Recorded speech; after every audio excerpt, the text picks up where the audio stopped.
these men took off, and their bodies were all wired TNT, and each man ran for a plane on the airstrip and blew it up and blew himself up with it.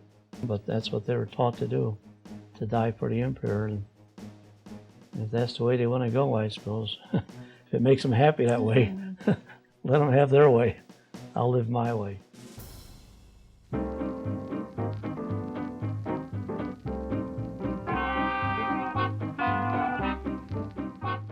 Invariably, there's humor, even in the serious situations like that. You still have humor. This young fella, he was up on the same platform as the director, but when the mine went off, he ducked down. You know, the only thing here, his buttocks is standing out, and he shrapnel hit him right above the tailbone. That was the fun part, because now everybody would come down and hit his sack. Oh, hi. All top. All top. All top. All top. That's what color is it today? Oh, I bet that hurt. Yeah. So even in serious situations, you have humor. We had to retrieve mines, live ammunition, even dove for a lost set of teeth.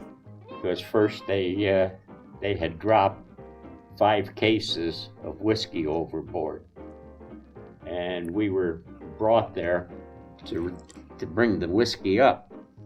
So amazingly, we found 2 cases, but we didn't find the rest of them. And 3 days later, we were called back to go and see if we could find his captain's teeth. And one diver goes down and comes up with the teeth right away. And the captain is there, and he's saying, "How could you miss 2 cases of whiskey but yet find my teeth?" You know, we just look at it and we wouldn't say nothing. But then when they pulled out, that's when we go back and get the whiskey. And of course we distributed it amongst the whole submarine bunch there. And we hijacked a beer truck from the Army once because the Marines didn't get assigned any. So they was wondering where it happened to their truck. Well, we repainted it. Our unit had a truck finally. We had some beer finally. All right. But when we got up to Guadalcanal, there was the malaria mosquito. And we all had to take Atabrine once a day to ward off the effects of well, if you had malaria, what it would do. It was a yellow pill, and we all kind of turned yellow in our skin. Aboard ship, the guys were too lazy to wash their clothes, so we used to take a long rope and tie our clothes on a rope and throw it off the tail of the ship, and we drag it behind. And a few times, some fish got at them too, and they got a hold of the clothes, got rid of the clothes, and you had to have some of that. You couldn't have strictly being on edge all the time. So.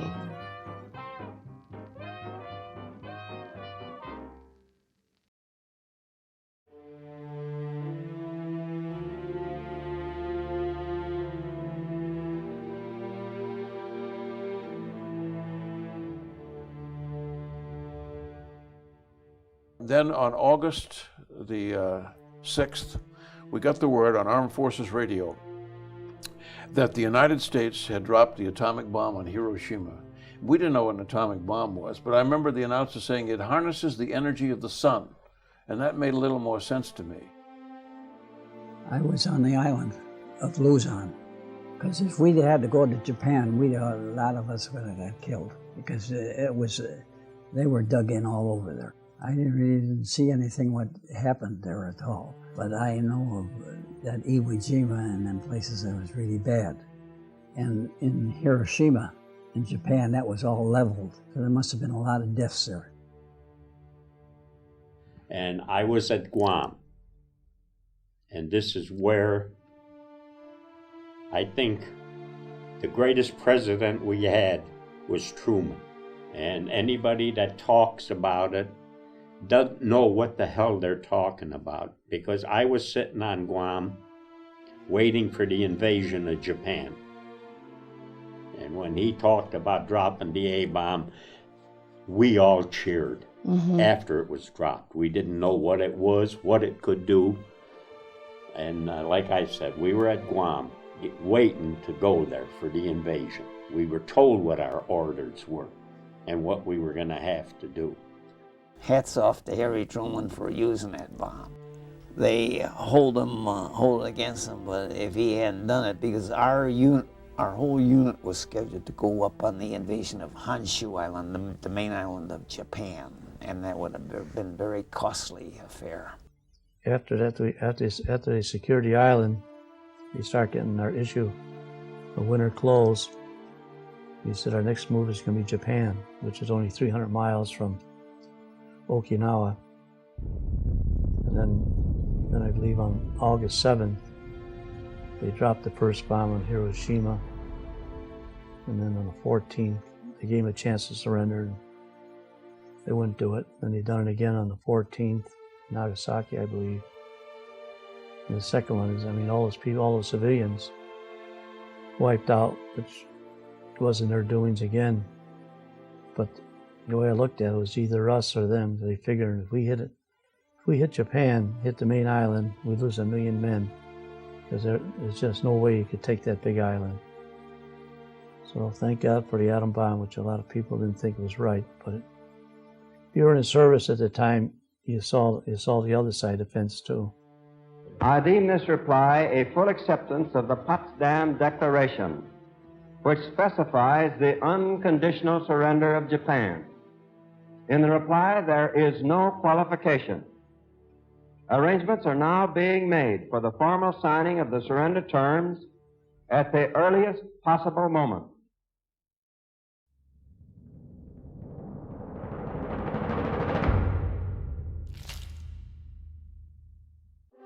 We set our ship on course from an island, Okinawa, they called it by name. The battles fought so fiercely, the war we endured was no game, okay? It was the end of 1945, and the killing and the destruction had just ceased, but there was still fear and resentment, and our vigil had not ceased. And it was a season of Christmas, and all of the things that we did hear. But out at sea and hear a song was strange for us to view, but White Christmas it was, and when it finished and just got through, because we were singing. Sea calmed down to stillness, and the ship became so calm and quiet, well, surely someone so powerful had just put everything back to right. Very little is solved through war. We lose more than we gain. And I'm not saying we don't have to go to war. Yeah. Don't misunderstand my statement. But it isn't something that anyone looks forward to. I think you feel an obligation. I think we all felt that. Certainly never had any second thoughts about volunteering or whether we belong there or not. I think people know the circumstances far better than we know what causes the decision to be made to go or not to go. Well, I think it's a positive I like, because it taught me a lot about life, personally speaking, how to go out, how to be out on your own and survive by yourself and depend on close friends for a relationship. And you need something like that, and it lets you know a little more of what you're fighting for. I mean, it wasn't our fault the war started. And though I looked at it, we had to help stop this war. It was one of the greatest wars they ever had. It was supposed to be a war to end wars, but it wasn't. But I think I learned a lot of knowledge by it. Still have my uniform, which I can't fit into. I only wound up as a corporal, and which was high enough, for what I had to do. I was proud to serve my country, and the service is something that we all had to go into, and I wonder sometimes if we shouldn't still require some kind of training for the country, which we don't anymore. But I met my dad on the sidewalk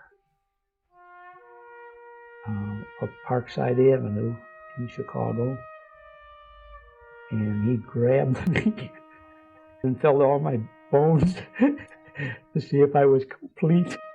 It was quite an occasion. Our crew was happy that the war was over, and it gave us a chance to celebrate. It became official then, of course, and the crew chief came out and notified us that the war was over. In a matter of a month or so after the war ended there, we boarded the Queen Elizabeth and headed back towards the States. And I think it was aboard the Queen Elizabeth then that I got the word that the war in the Pacific had ended. I was a little distressed, of course, because of the wars, and glad when they ended. It didn't change my life too much other than the 3 years that I spent in service. No, it was a good experience, and like I say, you join Navy, see the world, and that's exactly what I did. And you don't know how well off you are in the United States until you go to a different country, see how the people live out there, and you don't know how they can live out there. Just thankful you live in the United States.